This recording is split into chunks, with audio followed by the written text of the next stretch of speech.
धर्म म्हणजे काय?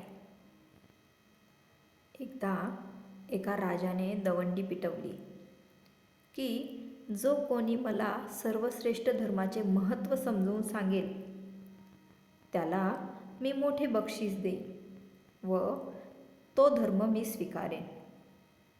ही वार्ता ऐकताच सगळीकडे मोठे मोठे धर्मगुरू, धर्मोपदेशक, आचार्य राजाला आपल्या धर्माचे महत्त्व समजावून सांगण्यासाठी येऊ लागले.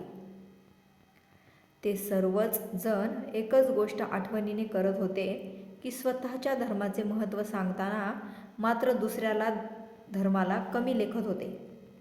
दुसऱ्याच्या धर्माची निंदानालस्ती करत होते. यातून एकच झाले की राजाला काहीच कळेना की कोणता धर्म सर्वश्रेष्ठ आहे व त्यामुळे तो दुःखी होत होता. पण त्याने शोध सुरूच ठेवला. वर्षानुवर्षे हाच क्रम चालू राहिला. राजा वृद्ध होत चालला. शेवटी राजा एका साधूच्या दर्शनास गेला.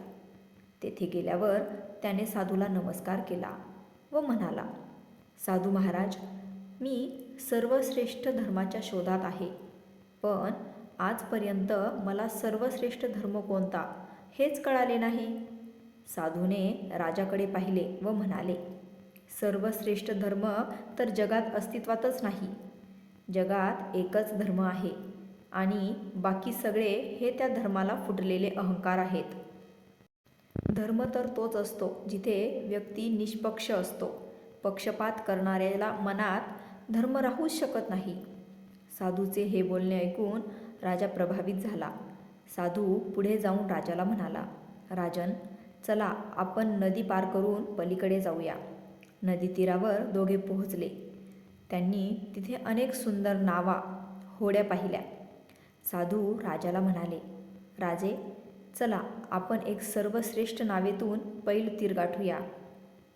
प्रत्येक नावेपाशी जाताच साधू त्या नावेबद्दल काही ना काही चूक दाखवित असे व पुढे जात असे. असे करता करता दुपार झाली. राजाला भूक लागली व त्रासून राजाने साधूला म्हटले, महाराज, आपल्याला नावेतून फक्त पलीकडे जायचे आहे.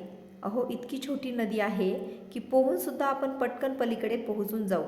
मग त्याची इतकी चर्चा कशाला?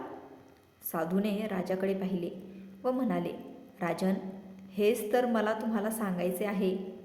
धर्माला नाव नसतेच. धर्म आपल्याला स्वतःला पोहून पार करायचा असतो.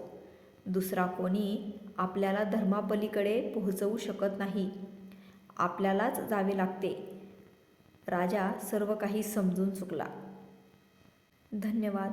तसेच आपल्या मराठी गोष्टींचे पुस्तक या यूट्यूब चॅनलवरील मराठी बोधकथा तुम्हाला आवडत असतील तर आपल्या चॅनलला लाईक, शेअर, सबस्क्राईब जरूर करा. मनापासून खूप खूप धन्यवाद.